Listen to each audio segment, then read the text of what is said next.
Hi everybody, and welcome back to Lost Genre Reddit Stories. A quick warning before we begin, this story is about an abusive relationship from a parent, so if that is a sensitive topic for you, maybe you'd like to skip this story. Now, let's get started. This post is from the subreddit Relationships, and it's by user Wegegoi. Me, 39 female, with my mom, 60 female. She wants to move in, and there's no way that's happening. How do I tell her without destroying our fragile relationship? My mother and I have always had what could charitably be called a tumultuous relationship. During my childhood, she was physically and emotionally abusive to me, to the point that I moved out at 16 with the assistance of a counselor at school. With some work, I managed to forgive her and her actions and worked on rebuilding something of a relationship with her, though it will never be a truly healthy mother-daughter relationship. Recently, she has decided she wants to move back to her home country to be close to my sister and where the cost of living is much cheaper for her retirement salary. To do this, she'll need to sell her house and take care of affairs before moving out of the country. She has asked me if she can live with me after her house sells until she moves. This would likely be a few months. My unwillingness to do this is not really based on our past together, but more on her continued pattern of being absolutely crazy. Some examples. 4 months ago, I drove up to the state where she lives, also the state where my children live, though she has no involvement with them when I'm not around. We'll get to that shortly. I'd just adopted a dog, Penny, from the shelter and brought her with me. She's an excellent road trip dog. One of the days that I was going to visit with my kids, who live about 2 hours away from her, she offered to watch the dog so that we would have more freedom in where to go and what to do. The first day that she did this, there were no issues. She sent me a couple of pictures and said that Penny was missing me but was doing fine. I returned to my mom's house that evening and mentioned that I'd be going to see my kids again. My mom offered to keep Penny again while I did so. While my kids and I were at lunch, roughly 3 hours after I left the house, I texted my mom to ask her how Penny was doing. She texted me back and told me that the dog was missing, had run away when she turned her back just for a moment, and that she and her boyfriend were looking for her at that moment. I was upset but figured I'd finish lunch with my kids, bring them home, and drive back to help look for Penny. Throughout lunch, my mother was texting me frantically, keeping me updated on the search, which so far was fruitless. I explained to my kids the situation and they were very understanding about me cutting that day's visit short and urged me to go look for Penny. I told my mother that I was on my way back home and began the drive back. Throughout the drive, she kept texting me. My phone connects to my car and my car reads out my text messages, asking me why I wasn't there yet. So I reminded her that it is a 2-hour drive and that I was on my way back. She asked how I could do such a thing to Penny, leaving her behind all day, 4 hours at this point, and that I should be ashamed of myself, etc. Then I got the fateful text. When I was about 20 minutes from her house, she texted me to tell me that she had found Penny. She had been hit by a car and was dead. I was immediately hysterical, pulled off the next exit, shaking, and called her to find out what happened. She said that her boyfriend had found Penny a couple of streets away and that she was not actually completely dead but was holding on by a thread. I was crying hysterically at this point. I was devastated. She cried along with me. I could hear that she was genuinely upset for me. I asked her to take her to the animal hospital just down the road, but she said she was afraid to move her, so I raced home to see my dog. I should mention that my mother was hosting a barbecue for some of her friends, so when I walked into the house, there were a dozen people there, laughing and drinking. Immediately, my spidey senses began tingling. My mother led me to the back bedroom to see Penny. Penny was perfectly fine. Not only was she not injured, but she'd also never gone missing in the first place. When I looked at my mother for an explanation, she was laughing hysterically. Apparently, this had all been her idea of a practical joke. Several people actually left the party because they were so upset with her when they realized what she had done, and I could barely bring myself to look at her, much less speak to her for the rest of my trip. The reason she's not involved with my 3 children is that 1, my ex-husband is well aware of her abusive history with me, and 2, because of something she did while we were getting divorced. early on, my ex and I agreed that it was best if he kept physical custody of the children for a variety of reasons. The biggest reason, though, was that his family was really the only family my kids knew, and I did not have any family support in the area. Anyway, during the early days of the split, I was not coping too well. I was barely maintaining my sanity. As a result, things around the house went a little lacking. I'm not talking about filth or squalor. The house was simply messy. Toys everywhere, a day's worth of dishes in the sink, that kind of thing. My mother called and said she was on my side of the state and asked if she could stop by. I told her I really didn't think it was a good idea. I wasn't feeling too well and the house was a mess. She was always being hysterical of my messy tendencies and I really didn't feel like walking on eggshells for 2 days while she visited. She promised that she just wanted to be there for me, to offer a sympathetic ear and to spend time with my kids. So she came, and while she was there, I did my best to tidy up a little now that I had a little free time. At one point, I was feeding the dog and knocked over the bag of dog food, spilling dog food on the floor. I grabbed my little vacuum and cleaned up the mess. During her stay, she made a lot of comments about the condition of the house. The fact that the lid on the toilet seat was broken, that I had eggs about a week past their due date in the fridge, the dirty dishes, etc. I told her I was doing the best I could and she said little else. She left 2 days later. About a week after she left, there was a knock on my door. As soon as I opened the door, my heart dropped. It was Child Protective Services. I only knew because it said so on his uniform. They had received a complaint that my children were being neglected. I knew immediately that my mother had been the one to call, especially since he looked specifically at things my mother had called to my attention. He checked out the toilet seat, looked in the fridge, etc. He said that he didn't see any glaring issues, but said that I should tidy up the house a bit more and he'd be back in a week. He did come back a week later and determined that there was no cause for concern, and that was the last I ever heard from CPS. Immediately after he walked into the house, I called my husband and told him what was going on. My husband showed up minutes after he left.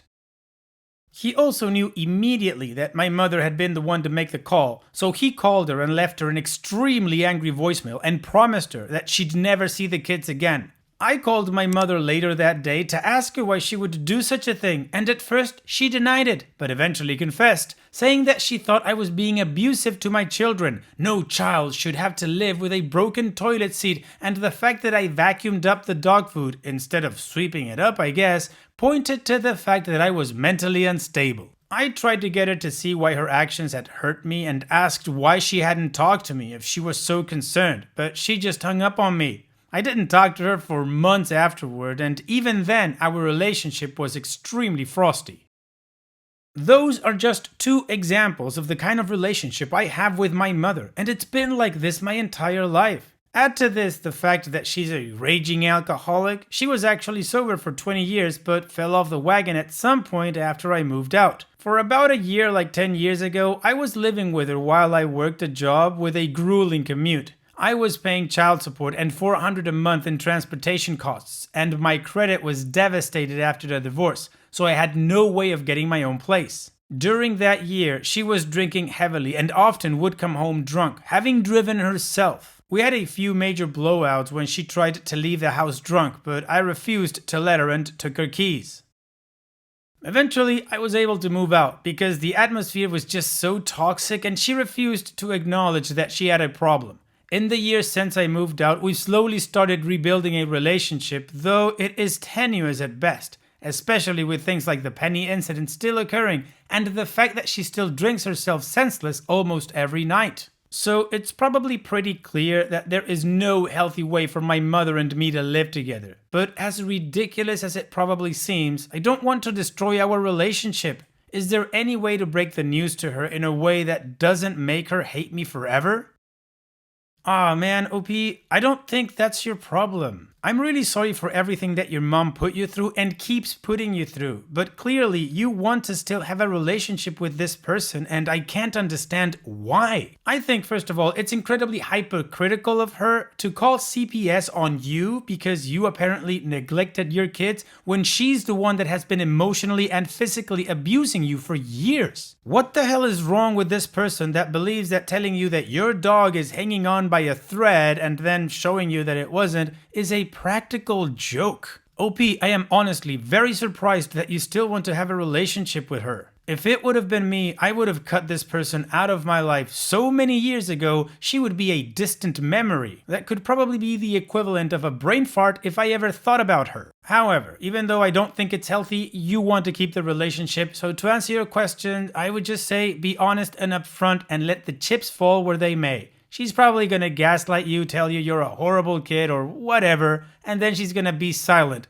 All in all, I think it's a win-win for you. And what do you guys think OP should do? Let me know in the comment section, and now let's move on to the community comments to see what they said. Zizimu says, quote, "But as ridiculous as it probably seems, I don't want to destroy our relationship," end quote. You're right, it is ridiculous that you want to maintain a relationship with a woman who has never stopped abusing you. Do you understand that? You qualified early on, during my childhood, only you're not a child anymore. And the psychological and emotional abuse continues, and there you are, lapping it up and practically begging for more. What you should be worried about is finding yourself a therapist to figure out why you've let yourself continue to be abused by this woman for the entirety of your adult life, and not worrying about how to keep this sociopath from hating you forever. And OP responds, "I do acknowledge that she is still emotionally abusive. I actually meant to edit that line to say that she was physically and emotionally abusive when I was a child and emotionally abusive throughout my adulthood. I do wish I understood why it matters to me that she loves me. I have pursued therapy in the past and I really have made huge strides toward having a healthy self-esteem and a sense of self-worth. My stepmother is a healthy mother figure in my life, so it isn't just that. For some reason, the idea of losing my mother forever, especially with my father having passed away a couple of years ago, just seems so unfathomable to me. I think though that I am approaching the point of being ready to just let the notion of my mother ever loved me in a healthy way go. I know that I feel a profound sense of relief at the thought of her living in another country on the other side of the world." Remember Coombe Valley says, if she were rational, then yeah, there'd be lots of ways, but she's not. There is no way that you can present this that doesn't make her squeal about abandonment or rage about how you owe her as her child. All you can do is try to be calm, be firm, and be absolutely explicit. No, you cannot come stay with me. You can give examples if you want, but that will cause a bigger fight. It's probably better to just say, I would not be comfortable with you living in my house. And when she does the, but why thing, just say, I just wouldn't, and hold fast there. The Painted Door says, she is an abusive and manipulative person. Unfortunately, not everyone is lucky enough to have good parents, and you got shafted. Fortunately, the choice is clear. Cut her out of your life and get a restraining order if necessary. Your life will be better. Do not feel guilty. Well, the community agrees. Nobody can understand why OP still wants to keep a relationship with this person, and they all tell her to just tell her no and let that be it. So now, let's move on to the update to see what OP did and how the story ends. After considering the input from my other thread, I decided my best approach for the time being was to initiate a silent no contact period. I didn't tell her I was going no contact, I just didn't respond to her last message about moving in. She didn't try to message or text me much, I simply didn't hear from her. This didn't surprise me though, as I'm usually the one who initiates any contact and even texts her on my birthday reminding her to tell me happy birthday. Anyway, I had recently posted some pictures of a little smorgasbord that my sister had put together for the two of us along with her mother, my stepmother. My mother immediately posted a comment saying, "Who cares?" followed by, "Have fun," and then, "Don't contact me anymore." I deleted those since I am pretty averse to having that kind of drama on my Facebook page, and frankly, it was pretty embarrassing for my mother, from my point of view anyway. Immediately after posting those comments, in the span of about 5 minutes, she switched over to Facebook Messenger and said that she was done with me, that when I visit my kids in the future, I should just stay on the other side of the state and not even think about visiting her, and that I shouldn't try to act sorry. Then she removed me from her friends list as part of her little tirade, so she solved the problem for me. It might be important to note that I didn't respond to any of these, though I didn't try to hide the fact that I was seeing her messages. She is fully aware of what the seen flag means, so I just let her rant anyway, and she finished with, "Done. I'm done with you. Good luck with your life. I hope you're happier with your stepmother." Now, I don't know what specifically prompted this little meltdown of hers. She sounded far too coherent to have been drinking, based on my experience. The only thing I can really figure out is that she saw that I was spending time at my stepmother's and sister's house, and her long-running jealousy of my relationship with them finally boiled over. She has been silently angry because after my dad died 3 years ago, my stepmother used the insurance money to build a new house and gave me their old place to live in, rent-free, for as long as I choose to stay. She did this mainly to show her appreciation for the fact that I had given up my life in California to move closer to her after my dad died so that I could take care of his affairs and all the legal stuff, and generally take care of the things my dad had always done for the family. My mother was outraged about the new house and the fact that I had been given the old house, and decided my stepmother had come into a great deal of money. My mother was thinking 7 figures, but it was in the very low 6 figures from my dad's death. And because my mother is delusional, she feels that she is somehow entitled to some of that, even though she and my dad split up when I was about 2. He met and married my stepmother several years after that. So the best I can work out is that she figured out that the picture was taken in the new house, became enraged that I was spending time with my stepmother, and decided she is done with me. I can honestly say I felt no emotion about this other than mild bemusement and honestly a sense of relief. I haven't felt the urge to reach out to her, smooth things over, and in the weeks since, I initiated my own no contact. I can honestly say I haven't had a single moment where I missed her presence in my life. Anyway, in the end, I feel good. I don't think our relationship will bounce back from this because I'm not intending to put any effort into fixing it. All the other fallouts we've had, I have gone to the extraordinary mental length to forgive and forget. I do actually forgive her. I don't hold any ill will towards her, even if I have every right to. I am simply no longer interested in walking on eggshells to keep her in my life so that she can wreak more havoc whenever the whim strikes next. Well, OP, as a lot of people in the LG community say, the trash took itself out. Awesome. Just be careful with one thing. A person that leaves without being requested to leave will probably come back without being invited. Apart from that, all the best, OP, in the upcoming future, and take care. And thanks for sharing. Now, let's move on to the next post. This post is from the subreddit Malicious Compliance, and it's by user No Panic Prepper. Landlord tried to exploit me for free labor. I am renting a little house out past the suburbs of the city I am currently working in. It is a little old and the appliances are a bit dated, but it was much cheaper than a 2-bedroom apartment downtown, and I move around every couple of years for work. My landlord lives out of state and doesn't have anyone local, so for the past year and a half, I haven't talked to anyone. I just pay my rent on time and keep doing my thing. About 4 months ago, plumbing issues started popping up and 2 major appliances died to give up the ghost. I notified my landlord via email and written letter. I rent a lot and have learned to abide by the exact wording in a lease. After several follow-up emails and phone calls, a local handyman showed up to look at everything and provide a quote. After receiving the quote for parts plus labor, the landlord told me flat out that they will not be paying for the repairs. They said that since I am an engineer, they would allow me to purchase parts, install them, and then deduct the cost of the repairs from my rent payment. They said that it was either this or learned to make do. I was not super thrilled at this response. I replied back to them saying if they were willing to deduct my time and cost of the parts from my rent, I would get started immediately. Thank you very much. They were thrilled to hear this and asked me to send receipts for their records when everything is finished. Great! Now to put together all the pieces and get to work.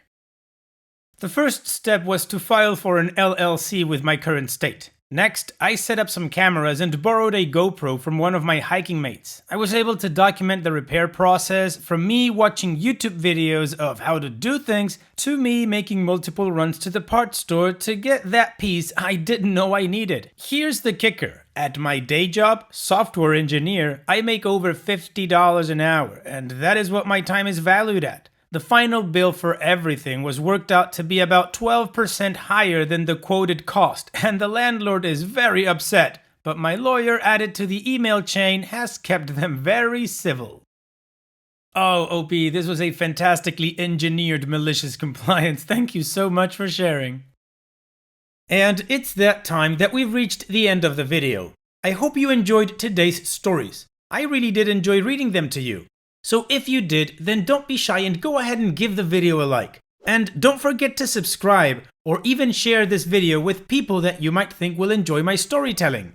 Also, if you have the time, go down to the video description and check out all the links I have for you, from our Discord community to my channel merch. And finally, I'd like to say thank you for watching. It really means a lot to me that you enjoy my videos. And having said all that, I'll see you guys in the next video.